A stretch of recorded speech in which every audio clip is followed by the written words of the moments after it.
Okay, Raider Nation. Welcome to another episode of Raider Nation Talks. I am Devontae. I want to welcome all Raider Nation, uh, men, women, children, loved ones, and all of football fans. Thank you for tuning in to another episode. Again, this video channel is actually for the football fans, not just Raider Nation, but for everybody. So once we get 25 subscribers, we'll be able to actually do the Zoom and conversate with other fans, talk about Raider Nation, talk about the AFC West, talk about the Chiefs team, talk about the Broncos team, talk about the Chargers team, talk about the teams who the Raiders face: Panthers, Saints, Patriots, Buccaneers, everybody that the Raiders is going to face this year. We want to hear from your fans as well. I do want this to be a peaceful or not argumentative like dialogue. We just want to talk about how each team matches up, how we think the team is going to do as far as if can the Raiders win this game or will the Raiders lose, and then after the game talk about what happened. But last week we did an episode on the Raider offense and why I think the Raider offense is going to be much improved this year. This week we're going to talk about the Raiders defense and what they're going to be able to do this year. So let's dive right into it. Let me pull it up here. Now, on the defensive side of the ball, we started with the defensive line because it's always in the trenches. With the addition of Maliek Collins, I think that's huge for our defensive front, and I think that will help us with those third downs and getting off the field, because I do know in the past we've had some struggles with being a third and long and still giving up those big plays. So I think the addition of Maliek Collins is going to be a huge benefit for us. I have seen a lot of people have been mixed between having Gianna Hankins in there in the starter lineup with Mo Hurst. I feel Mo Hurst is more of that one technique, where Malik Collins is a three technique. And I think Hankins is also a three technique. And then you put Daniel Ross behind hers, who would be a one technique as well for that defensive front. So we'll see how that pans out. And of course, depending on the situations, passing downs versus run downs and the distance that they have to go for first down will depends on that rotational line. And then, of course, on the edge, you got Cleve Farrell and Max Crosby, Mad Max, who was out there doing his thing his rookie year, who I think him and Jacobs got snubbed for offensive and defensive rookie of the year. But with that being said, this year they're going to be taking a step forward. Cleve Farrell actually added 13 pounds of muscle this offseason to get himself ready, because he's been told that he's not only going to play on the edge, but there will be some package where he'll play in the middle as well at that Tech 1 spot as well. So that'll be interesting to see. Hopefully he can stay healthy, not get sick, not lose any weight, and people can stop saying he was a reach at number 4 last year. But a lot of people forgot when the Raiders drafted Khalil Mack his rookie year, he also had 4.5 sacks, just like Clay, who had 4.5 sacks last year. A lot of people are considering Farrell a reach and that he had a down or a bust rookie year because Max Crosby at a fourth round pick had 10 sacks coming off the edge. And he didn't really get his start until that week 5 game against the Bears. So, but you got to take into account too that against the Cincinnati Bengals, he did have 4 sacks in that one game, so that does help. But hopefully this team as a front for that defensive front can improve. On to the next level, which is probably the most intriguing, the most improved position that the Raiders has had in decades, which is the linebacking position. You bring in Corey Littleton, you bring in Nick K. I cannot say his last name, and I'm not even going to try it, but that's why I call him Nick K. Bring both of those in, and these guys were stellar. Corey Littleton playing with the Rams as an undrafted free agent when he walked onto their team, played 4 years, made himself a superstar, especially in the pass defense, which is what the Raiders have been lacking for decades. We've been getting torched by running backs and tight ends for way too long now. To have these two guys in that can cover and play effective in the run game is going to be really huge for us.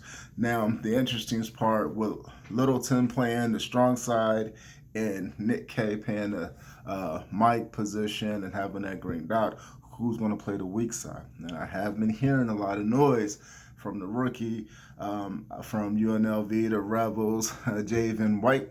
He's been making a lot of waves and making some hit noise, as well as Tanner Muse, the rookie draft pick out of Clemson. So we still have Nick Morrow on the team as well, who has a lot of experience in his defense, who may get the early start on that side. And then as the season progresses and these guys get comfortable with the speed of the game, you'll see Javen will probably get a couple of snaps early, but not too many, just to kind of get a feel for the speed of the game. So you'll see him maybe if we have a game that's, put away and it's just like some cleanup minutes and just for some experience, you might see him out there just to kind of get that game filled and how fast the speed is in the NFL. Make some mistakes out there and kind of get his feet wet there. So that's possible. But it's going to be interesting to see who's going to get that weak side spot. I'm intrigued to see who's going to win that battle there. Now, on the corners, I know you got Trayvon Mullen, who is CB1. Now, CB2, there's a lot of talk that Prince Amukamara is going to have that spot, which is probably likely considering he's a veteran with some experience.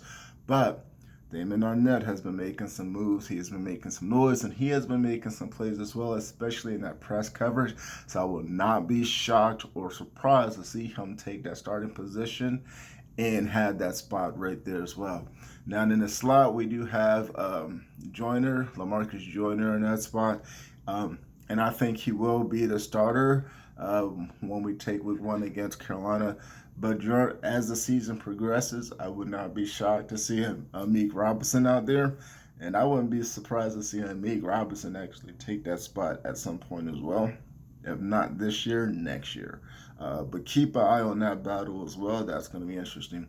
And we do have depth as well in that cornerback position, which we haven't had in a while. And I do believe keeping, I know a lot of people had Amukamara as a cup.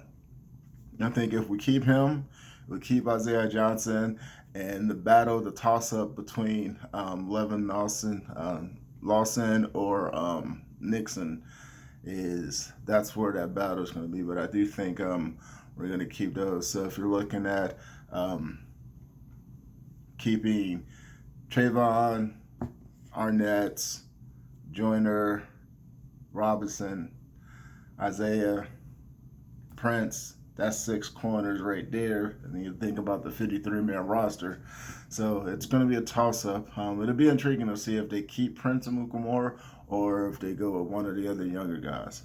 And of course, they are looking at speed on those corners. So if Prince can't keep up, he might be the odd man out. So keep your eyes out there. On safety, Jonathan Abram, Randall. Of course, we know those guys are going to be our starters, and then with Jeff Heath and Harris coming in the backup, I think that's a solid and deep safety position as well there.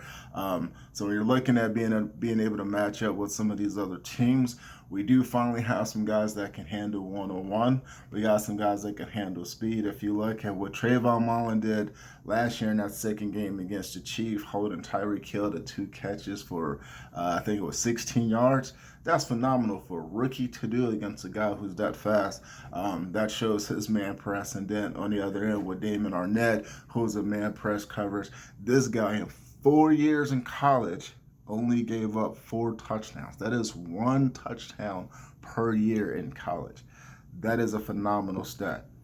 On the flip side, Trayvon, he only gave up 1 touchdown his whole time in college. Just 1. So you take that into effect. The Raiders have definitely gotten themselves bigger. They've gotten faster. They've gotten stronger on the defensive front. This defense is going to take some time to heal. I expect them to have a little bumps and bruises. They're going to give up some points early in the year. But understand, as they continue to learn, they continue to grow, and they continue to progress, those points are going to come down. They're not going to give up as many explosive plays. I don't think they're going to give up too many at all. And then you think about having Abram and Randall back there as that safety net. I do believe this defense with the backhands and that front will be able to put some pressure. I see their stack numbers, their sack totals is going to go up, and that turnover, that's the key. Those turnover numbers is going to go up as well. And then you want to see how they match up against some of these other guys. And we're going to get tested early, which is going to be really good. If you go back to my first video, check that out. It'll go over not only our teams that we play, but how I have us matching up and who I think to win. And then we break that down soon from there as well.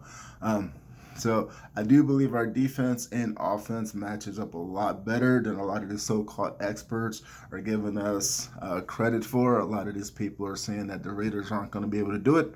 And a lot of people say the Raiders are going to finish with 7 wins again. If we can stay healthy, if we can keep growing and keep progressing, I do believe the Raiders have a chance to go 10-6, 11-5 at best. We may even, if we can surprise a couple teams that we're not supposed to sneak, even just 1 or 2, especially if we split with the Chiefs 1-1, we have a chance to definitely go on 11-5, maybe even 12-4 as our high ceiling, with everything, of course, being as perfect as it can be. Now, of course, a perfect season would be us finishing 16-0. Highly unlikely, of course, but if we're being realistic, I do believe our ceiling for this team this year is 12-4, with our floor at the worst 8-8. And that's what catastrophic failure on the defensive side of the ball, injuries to a couple of key players on both offense and defense, and just seeing what happens there. I do know on both sides of the ball, offensive line, defensive line, we've got to stay healthy. We've got to be ready to go. Josh Jacobs has got to stay healthy. And I would like to see what the Raiders are going to do with all of these running backs that they got in the stable, especially with just now signing Theo Riddick here on Sunday. I just saw that they made that move. So that is a lot of players in that running back stable. So I want to see how that pans out. I think the final roster for there, again, is going to be Josh Jacobs, Jalen Richard, Lynn Bowden, and Alec Ingold as that running back. They may go with another one and keep Devontae Booker. We'll see how it goes. This is going to be tricky for a lot of these guys, especially with no preseason games, no off seasons, none of that. It's really going to be tricky to see how some of these position battles are going to pan out. But yep, so that's it for this edition. Leave your comments below. Let's get to 25 subscribers so that we can start doing these Zooms and start chatting up some football, start talking about some Raiders, and just getting in. And the football is right around the corner. It's about that time.